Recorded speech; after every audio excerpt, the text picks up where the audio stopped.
I'm Melissa Everett, obviously with Sustainable Hudson Valley. Um, I think everybody's somewhat familiar with what we've worked on, so I'm going to propose to kind of go swiftly through slides, show you briefly the website, but really try to protect enough time for discussion because as we've been warming up, Manna and Newell and I have been just mentioning, like, so we've just done this project. We don't want to be a tree falling in the forest. We need to light a fire. We need to really, be ambitious about what we're doing. So let's see, I'm going to do slideshow. So a group of us had been involved in an earlier sustainability plan that was never fully implemented, had been meeting to share what we knew about what was going on, and got really increasingly restless. And around when the climate law was passed, we said, this is our moment, and created what is now a web-based resource, regional climate action roadmap and toolkit. And the idea was to get out of policy and out of, small actions and out of fear mode and think about what do we need to do on the ground to achieve the goals of New York's climate law. This is not related to the Climate Action Council. It's an independent, informal partnership involving government and non-governmental organizations to really say, what do we do and how do we sharpen our focus on it. These are some of the participating organizations, really diverse, folks from county offices, folks from NGOs, really knowledgeable people, willing and able to make decisions without permission from the home office is how I would characterize who worked together on this. But some really wonderful, really knowledgeable people. And we tried to stick with 3 guiding questions. What's the critical path to achieving New York's 2030 and 2040 climate commitments on the ground? Who needs to be involved overall? And what can we around the table do to amp it up? Don't need to emphasize the transformative change that we need. When I talk about this with non-insider audiences, I just refer to the work of the Climate Action Council, which I think was the most inclusive, methodical effort to implement a public policy maybe ever. Including the commitment of dollars to frontline communities, including an Office of Just Transition to make sure nobody's left behind, including work in all these sectors. And, really, it seems to me that with the climate law, with the confusion and pushback that is happening in some circles, and with the need for big change, there's 3 things that could happen. It could happen to us, it could fall apart, or we could shape what happens according to local values and using local resources. So we looked at what are the opportunities to scale the solutions more rapidly. And in terms of renewable energy, it really boiled down to figuring out where we do want it, where there are local supportive policies, where there are sites that people aren't going to fight about. And I'm glad that Manna Jo Green is on this call because she and Melissa Ayasheta from New Yorkers for Clean Power and Audrey Friedrichsen from Scenic Hudson kind of went from saying, here's what we should do, to let's do it. And they developed a workshop that I think something like 100 people have participated in using Scenic Hudson's How to Solar Now map analysis tool. And we were just saying at the beginning of this call, it would be, there's a lot of seeds planted through that effort that need to be really grown and harvested. But we have timelines in here, and I don't think these work beautifully yet, but just to think about. we need, arguably now to be getting the stakeholders who are invested in renewable energy together. And right now, there's a lot of interest among farmers in agrivoltaics. There's a lot of interest among land use planners and solar siting. There's also the utilities working in a completely separate silo in planning for grid upgrades with no, they'll bring draft policy for feedback, but no engagement. So the energy working group has begun thinking about, can we get a dialogue going with the utilities, perhaps through the Public Service Commission. There's an increasing kind of efforts to do transparent, engaged utility planning. The Long Island Solar Roadmap is a really good model. So could we do that and begin to, be jointly planning? Buildings, and I think I'm going to guess that you're all pretty familiar with the climate law, the idea that we have to decarbonize all our buildings, that there are nice sort of programs to help reach to lower income communities, that it's just an unprecedented, crazy, massive undertaking. And, everyone's getting their heads around it. At our conference to launch this roadmap, we had several presentations about new ways to finance, like giving local governments expanded bonding authority. But all that groundwork has to be figured out.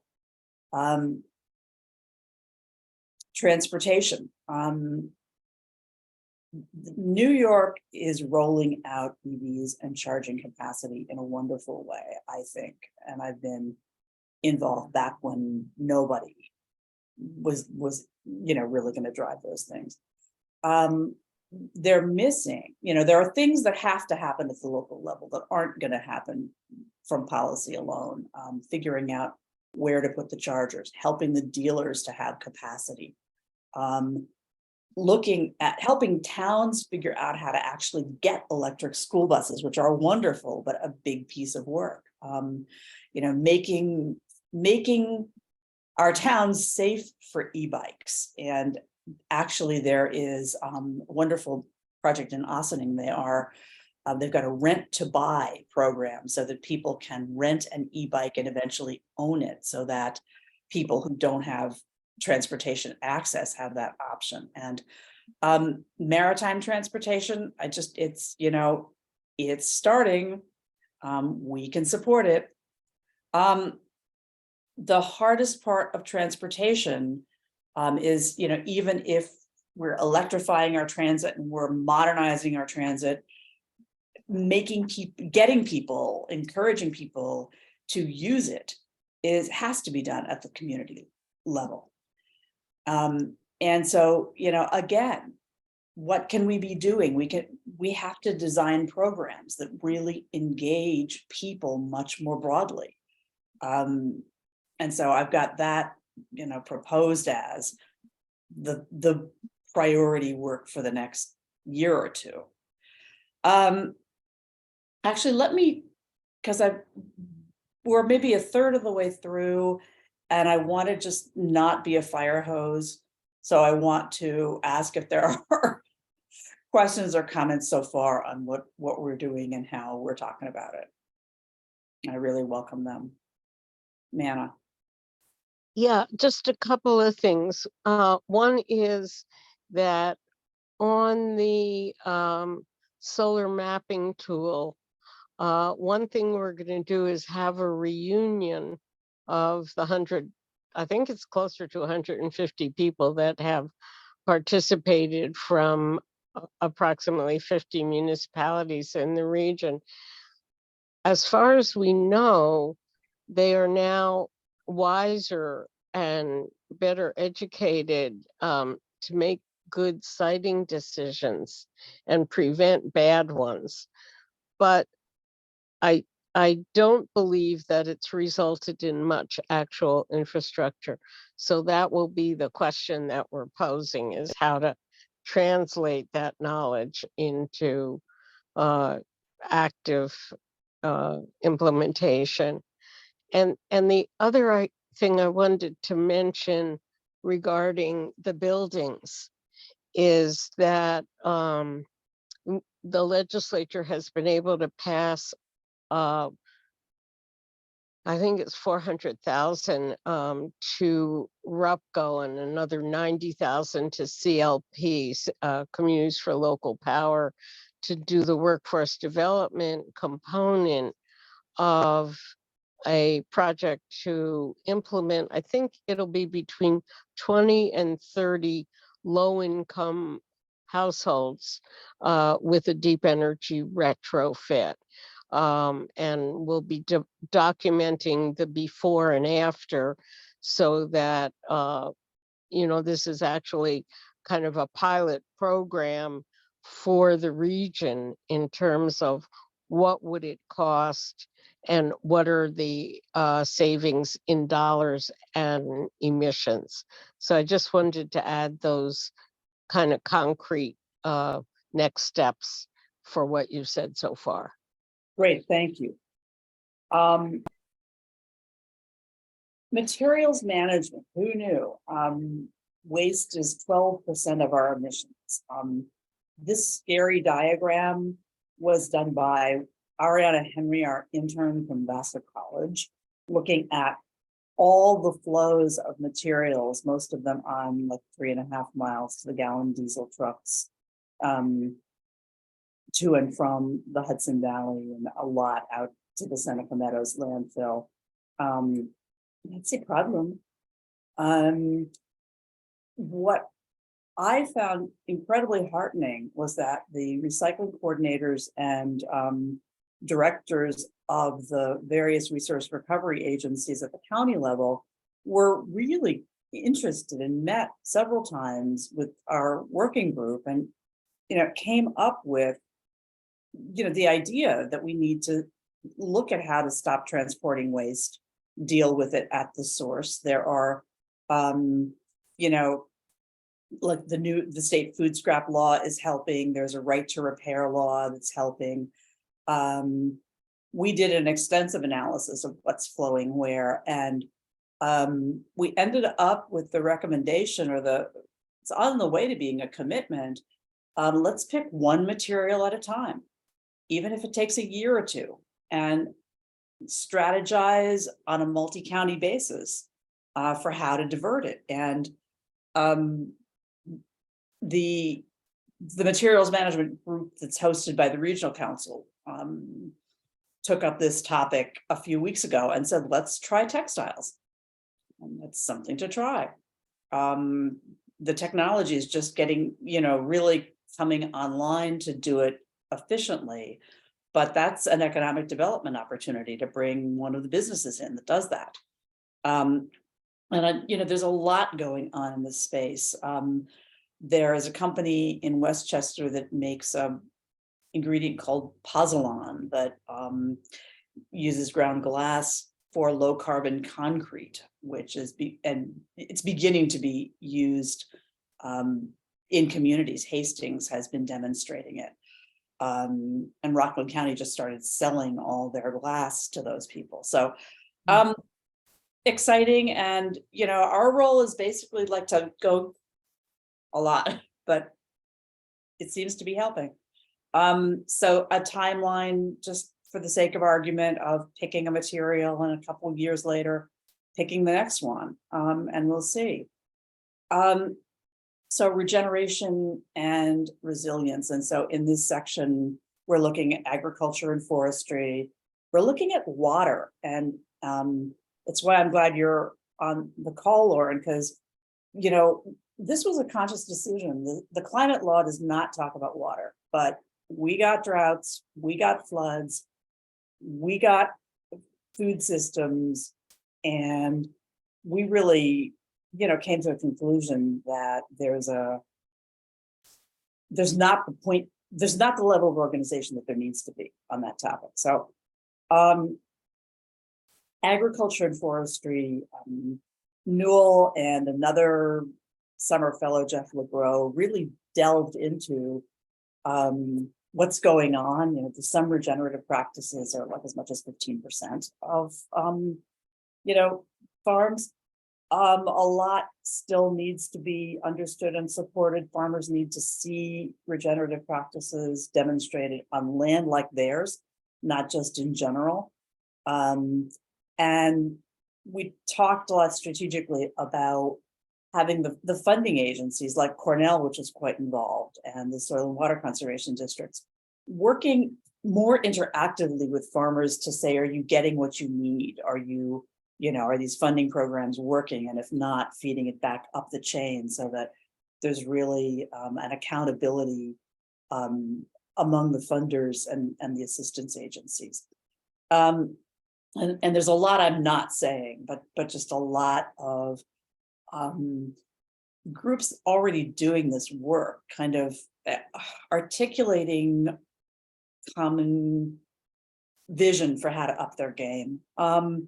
Land use is interesting because, New York, in the scoping plan, there's reference to huge expansion rather of conservation, and we don't know. There's some funding programs in development.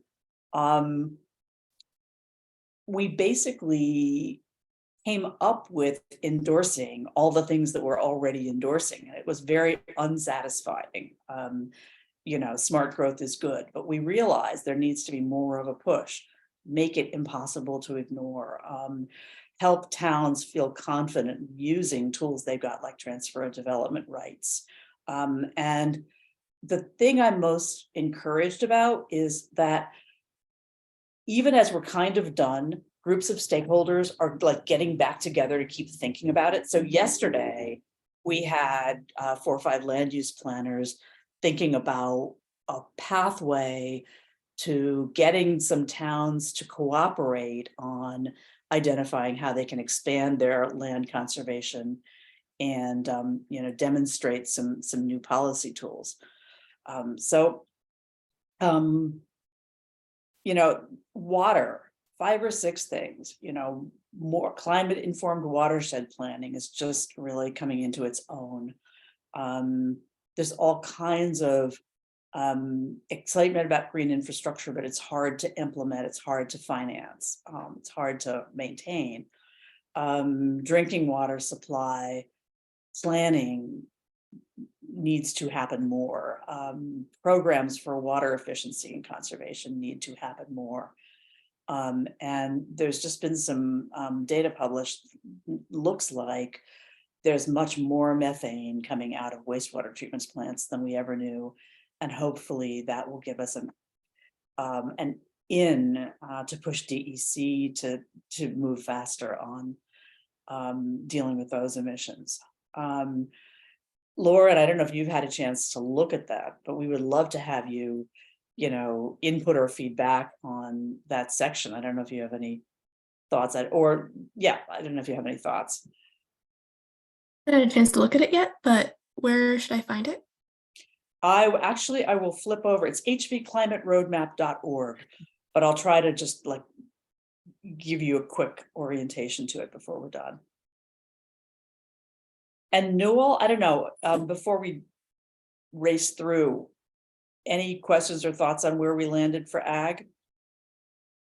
The only thing that occurred to me was how important it is to retain the land for farm use rather than for development, and what a battle that will be given demands for development. And I think that's one of those urgency ones, because it's really, you can't flip that back very easily. Once they start building holes in the ground and putting foundations in, it's pretty hard to move back to farms. And we've talked about that as a concern. How I think that is involved where, maybe Manager, you've got ideas about how do you get legislators to really understand the implications, since those tax dollars are kind of nice when those people come in to build houses, but how do we reconcile that? That's the one that I'm still struggling with. How do we have an impact on that is so? Yeah. And I will say, on yesterday's call was Kate Schmidt from Orange County Planning, and lurking some has been Rich Schiaffo from Rockland County Planning, and Westchester has reached out to us to say, how do we plug into whatever you're doing? But I think we need to strategize more aggressively with all of those stakeholders. And I think Melissa, go ahead. finish. Go ahead. Oh, I was just going to say, Jared Buono, who coordinated the ag piece of the puzzle at Cornell, now at the Highland Research Center, has got Chuck Schwartz from New York State Solar Farm and a French company called Sun Agri that does tall louvered solar panels for agrivoltaics, and they are doing a pilot, interspersing rows of solar panels with rows of grapevines and fruit trees. And he says the farmers are like over the moon excited. There's really support, and they're seeing it as a way to keep farms in farming. Very cool. Manna. Yeah, that's exactly what I was going to ask about. I had seen that, but I couldn't remember who it was. I think that for all of these, creating models, on the ground models, and doing tours and bringing people, particularly from municipalities, to see a good working model, and in terms of ag, bringing farmers in. But I do think that getting those on the ground models that work is really critical. And Yeah. I'm hoping that the Reuse Innovation Center will be a really excellent model as well. Can I just add to that? Sorry, this is Yeah. Sonia.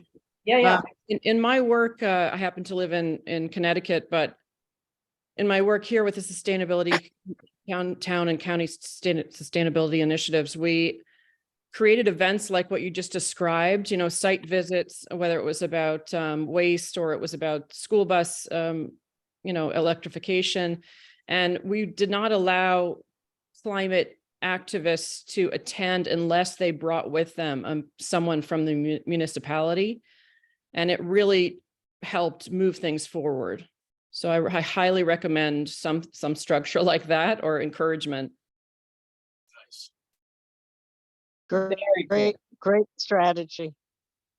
And so I'll just say, we mentioned in the ag and land use regenerative things, including biochar, soil amendments to enhance and accelerate carbon drawdown.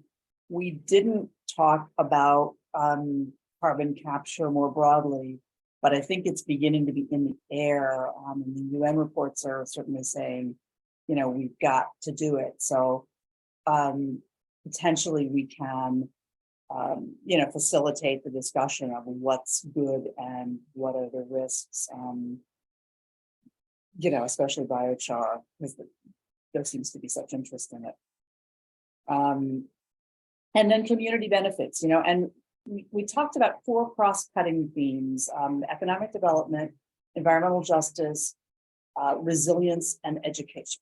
And I don't know that we've done a great job yet of getting them to really cross-cut, but when you look at places that are good to live, there's a lot of ways to be creative with public space. And when you look at the environmental justice issues around us, it's all about places that have gotten just messed up by arbitrary, bad, unfair decisions, whether it's a highway cutting through the middle of Poughkeepsie, or it's Danskammer in the middle of Newburgh.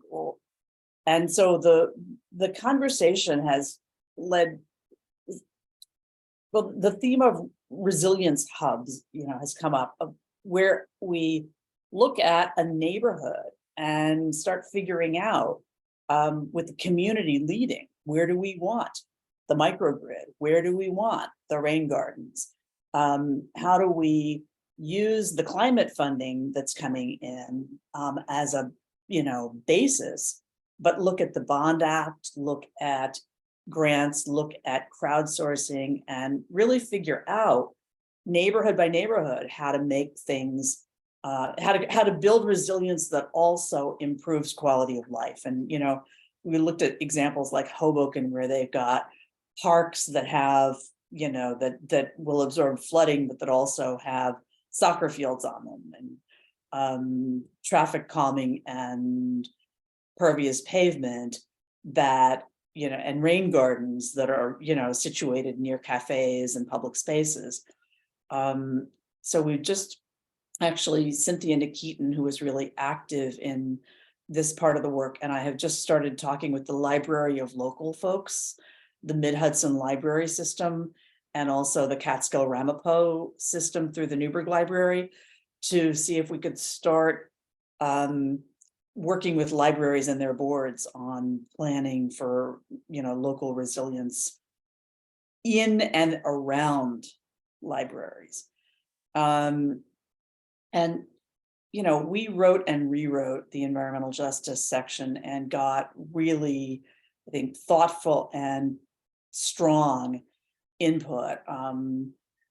Gregory Simpson and Ed Lawson and Shaniqua Bowden and Nikki Chung, and I'm trying to think, Anjali Sautoff, a bunch of people, really looked at the connection to public health, the connection to, reclaiming democracy, the idea of nothing about us without us, that the communities that are most affected have to get their heads around what these opportunities are. And so especially that's why we had our conference in Newburgh. But the hope is that we can, really kind of inform and inspire and support the frontline communities in redefining, defining climate resilience and climate action on their own terms. Economic development, it's hard to know what to say. There's an enormous amount of job growth that's expected. There's not a workforce. The connecting people to training is not just about the training, it's about nurturing the people. Communities for Local Power in Kingston knows that. Black Vanilla Community Foundation in Newburgh knows that. So I think the economic development work needs to revolve around connecting the companies that are ready for growth with programs that really nurture the workforce. And so, there's a bunch of strategies around that, and also business to business marketplaces. We've got the Ulster Green Economy Network as the foundation of that to kind of stabilize the companies in the green economy. And there's more money, there's all kinds of money. It's not enough money, and some of it's weird. I just discovered carbon cryptocurrency and it made me want to scream. But there's really inventive stuff, like you've heard of a power purchase agreement where somebody installs solar on your roof and then you just pay for the power. There's actually a water purchase agreement. And I discovered it at the Emory University Water Hub in Atlanta, which is kind of like the Omega Center for Sustainable Living, where a company installed a reed bed to purify water, and the institution pays for the clean water service. So much of it's above my pay grade, but I think there's stuff to get excited about and really value in our pooling our knowledge, my God. And then education, we basically boil it down to two things, which are both huge. Campaigns starting now to really reach out on what we can do, and then work with schools to infuse climate literacy, throughout their systems. And we have organizations like the Duchess Bosse's Center for Climate Sustainability Education, gearing up. I think they all need love and support. So we landed on, and this is somewhat arbitrary, but at least it's a talking point. Oh, hang on. This list of practical projects, boils down to yes, in my backyard for renewables, creating resilience hubs, building the networks for the green economy, figuring out how to make sustainable transportation accessible to real people, promoting regenerative land use, and this kind of piece by piece building the circular economy. So that is almost all the slides. As Manna will remember, when the Mid-Hudson Regional Sustainability Plan was formulated with, consultants and flip charts and sticky dots and all that, there were follow-up meetings among the counties on collaborative governance. How can we work together? And they did not come up with an answer. And the state came up with a granting program to fund what people could think of. Was better than nothing. So I am fanatical that I just made this the top priority in my life for close to 3 years. Other people have done a lot of lift as well. We are going to break through, we are going to break through. I discovered this thing called an impact network, and there's probably many other names for it, but it's a network where organizations do joint strategic planning together. They think together about their direction, but they're not obligated to move in lockstep. So I think it may work better. The model that I am so excited about, this thing called REAMP, it's a network that was formed by a foundation, but its members are foundations and NGOs, and they make a plan every year with the goal of retiring all the coal and oil powered plants in the Midwest equitably, and they've done a number of them. And I talked with Sarah Shanahan, their network coordinator, and she's there for us to guide if we can figure out how to fund an ongoing effort where we're really looking at the how behind these ideas. And there is also, we have an offer from one of our participants, Nick Catania, who's now working for a company that does modeling of carbon, carbon innovations. And if we can come up with some performance metrics or some 2-year and 5-year goals, he will help us with some modeling to be able to see what we've accomplished, which might make us look hot enough to get some funding, who knows. So I won't belabor the quote, but I will say that in the meantime, we've thought of a few ways to participate. One is endorse the vision and commit to the goals. And we have a page in the on the website that is, here are the commitments, and it's blank. And we got one from Cornell to roll out an agrivoltaics program. And I would like to get 10 or 20 in the next week, if we can all think about what our organizations are doing and maybe just amp it up a little bit. But look at the work that is already happening that can be part of this. We can commit to a project. You can join our network, which I think is going to be a Slack group, but we'll see.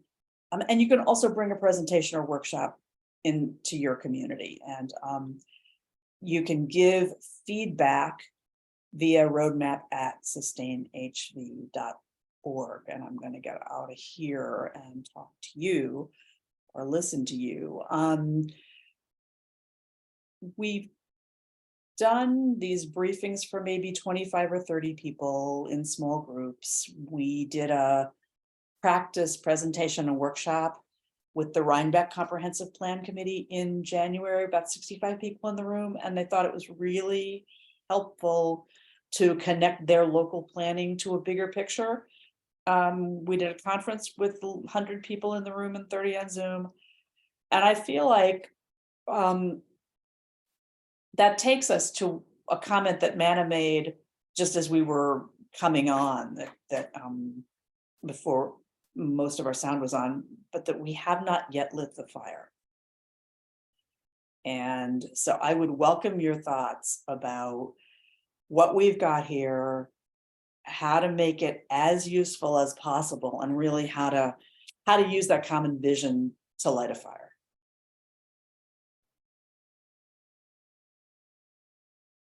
So this is Sonia again. I'm so inspired and so completely blown away by what you've created. And it needs to happen, as you said, and you're getting us all very motivated today. I was going to ask, what has the feedback been so far at the conference and at these Zooms and climate cafes? And I think you've touched on that a lot. So I'm sure there's more to be said, but you've got it outlined so well with particular goals. And I think if we can get around a project, like you said, and we can all start to chip away at it from different vantage points, we can make headway. I'm going to take a deep look at what you've created and see where we can play a role. Even me personally, I mean, my background here where I live has been a lot in trying to move school bus electrification forward. And I know a lot about what has happened in New York State so far along those lines, and have a lot of ways. I mean, there are a lot, I feel like I've been a connector and you're definitely a connector. And I feel like I want to find a way to, maximize the possibilities for connection here. And how do we communicate with one another? How do we learn from other communities and organizations, what they've achieved? And how do we share that information back and forth? And I'm just thinking now, because last week, I almost mentioned this to you, Melissa, Bedford 2030 had a really great program at the Bedford Playhouse down in Westchester, inviting a number of really great speakers from the Columbia Climate School to talk about solutions. And there were some people really deeply engaged in climate justice, work and research. And I think it would be great to access some of those folks in this process too. If you haven't already had connections there, maybe we can connect through Bedford 2030 on that. That's great. Yeah. We did a conference last September at Lamont Doherty Earth Observatory. We had the Dean of the Columbia Climate School as our keynote speaker and made a really nice connection. Right. I think we had, for a period, we had active working groups that were 10, 15, 20 people. Manna has an energy list that is 75 people. We went through a long doldrum in getting this thing done. This was like the most ridiculous kind of false summit, to use the hiking metaphor. And I became incapable of asking people to meet to hear that I had done, 2 hours of line edits, but I'd been really busy. It's just, and so that's how it fell off. But I really think, especially if we have this kind of more coalesced group and we're on an action trajectory, that it would be timely to create working groups that are, along these themes, but that also are kind of pervious and can go back and forth and engage, across the silos. And just, maybe do 3 meetings or something during the summer and start saying, how can we move this? How can we, and just start acting. I mean, and the energy, I think, Manna, your reunion of the solar mapping people, I was going to text you this morning to ask about that. That a reunion where we hear what they are getting done, what barriers they might be facing, but what could be done, as a short-term project. Let's identify where there's the most potential for renewables and unite around it as a community or something. I also think we ought to use this summer for tours, for site visits of really good examples that are working. And I love the idea of if you're already an activist, you have to bring a municipal leader or somebody who is not already actively working on climate solutions.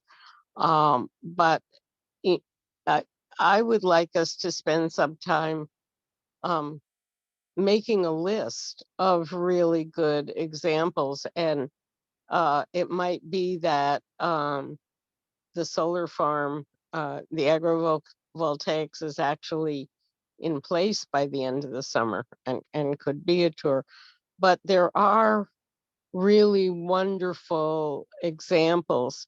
Um, and we have just within the group on this call, people, from water and waste. And speaking of electric school buses, Roundout Valley got a huge grant to implement an electric school bus fleet. And the I just want to say in terms of education, there is a school initiative out of New Paltz that is trying to link the sustainability initiatives, both in terms of curriculum and operations, at least around the county, if not the region. And I think we ought to directly network with them, but I wanted to. Okay, would that be Samrat? Well, I think it's more Janelle, but it's also Samrat. Okay, I will reach out to them.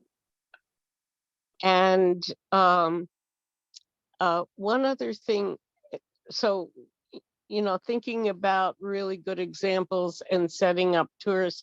For example, we have well over 100 people in the Ulster County Climate Smart list. Not all of them show up at every meeting, but they are kept informed. And it is a network of people from municipalities that are working on climate change.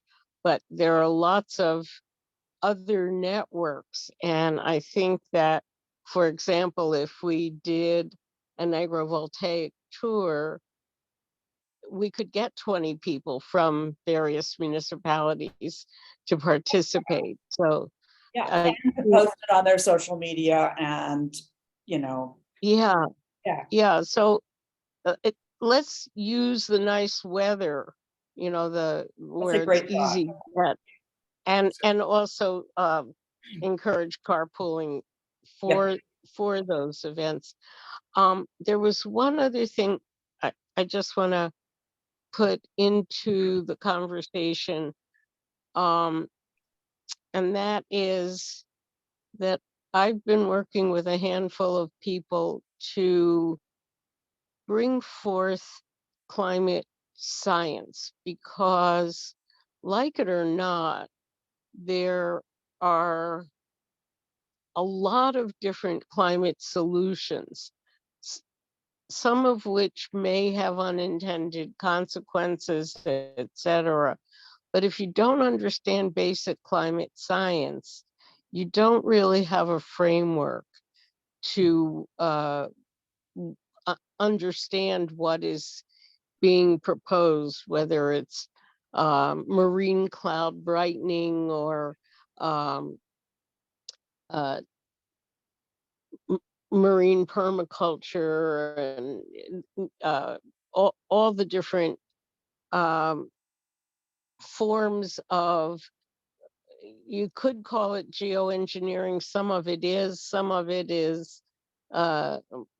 more using existing ecosystems wisely, etc. But we have had 3 really excellent presentations from local scientists, and I'm starting to build a website. It'll be called Hudson Valley Climate Science and Solutions. And so that's a network was starting. We had 2 presentations from Marist and one from Margie Tarrant, who had just come back from Greenland of Lamont Dougherty.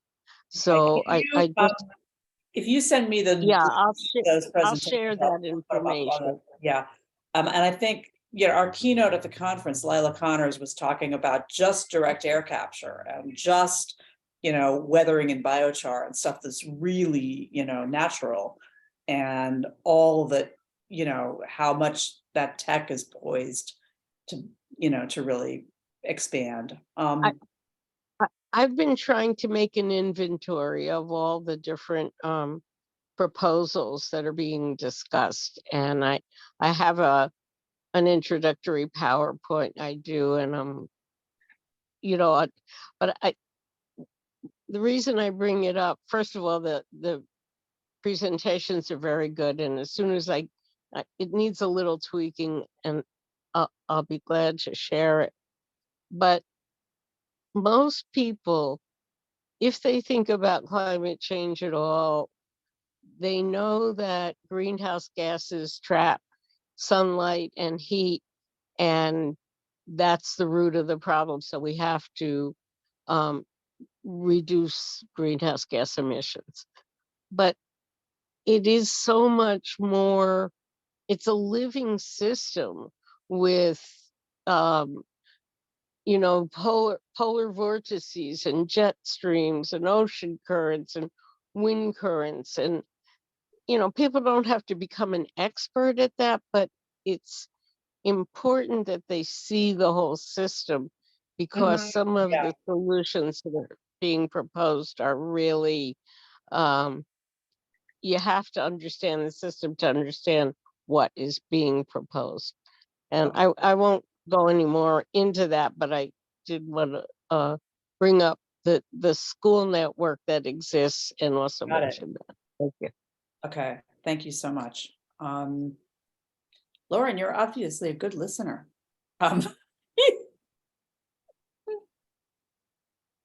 Yeah, I mean, and now I'm like drawing a blank on exactly what it was, but I remember at the concert when they were talking about carbon capture and about someone like catching the emissions of carbon and liquidizing it. And actually, I think it was on like ABC Nightly News, they were talking about, and now I'm blanking on exactly where it was, but somewhere, some people in the Hudson Valley just, it's like a smaller scale, but like in their own emissions, capturing the carbon, liquidizing it and selling it back and using it in, I think it was in concrete. And I thought that was interesting. Yeah. So Hastings on Hudson is doing low Mhm. carbon concrete, and it's not carbon capture, but concrete it's made with fly ash, which comes from burning coal. So it's the worst, and so this is Yeah. really less bad. There are attempts at carbon absorbing concrete. I don't think they're commercialized yet. Mhm. Yeah, I'm Yeah, gonna have to look into what they were actually talking about, but I thought it was interesting. yeah. I mean, there's That a the more bunch of- people. Yeah. So I think what I'm hearing for sure is we need to take all the many strands of the web and figure out how to pull people together. And even if it's tolerating a social platform for this, we should tolerate it because it's going to be amazing people and progress. And this beta form, I'm going to give it another month or so, at least, for people to really get familiar, because I think the feedback is improving it. And I still know what's broken. I think the tours and site visits is a winner. And I think we have our monthly-ish meeting of the faithful tomorrow morning at 10. You're all welcome. And I think re-engaging working groups with, really strategic action planning for a short-term period, and then letting them decide if they want to continue might also make sense. I think also, Melissa, that, I mean, one of the things that I experience when I share the sort of macro framework of all the areas that for people that, unless they're kind of already in the world of, they glaze over. It's just too much, you know, they feel like it's a fire hose of stuff, and it's all. Right. Yeah, I only do it with people that I know can handle it. I have a completely different thing for real people. The partitioning particular things at particular times. Like Yeah. I find just in terms of the general public at large, when I interact, the thing that I get the most response, and you've probably heard me talk about this before, is they're blind to the issue around converting lawns into meadows as something they personally can do, that, and changing the laws in towns that enable that. I mean, it's one of those small scale things that when it can take off can have huge impacts in positive ways. So they can get that. That just, it's one of the things. It's like, oh yeah, how about that? Yeah, I am starting to write a little post that is also going to be a video that is entitled, "What are we going to do about climate change?" And it's just a few sentences about each of these things as a conversation starter. I'm gonna offer more of these. I'll share a calendar. I would love if other people would be co-presenters over time. And I would love to, actually, Sonia, to our discussion, I haven't got Columbia County set up yet, just because I haven't done it. But I will talk to Joshua. Okay, great. I think that would be wonderful. And I'm super enthusiastic about resiliency hubs. Yeah, I think Oh, that's yeah. definitely And must do in Hudson. And Manna, whatever we can cook up for Ulster for a next step, I'm there. All right, I gotta go. It's been great. Okay. Say hi to Ellie. I will, Melissa. We'll get together. Bye. Okay, see you, everybody. Bye. Thank you so much. Thank you. Thank you.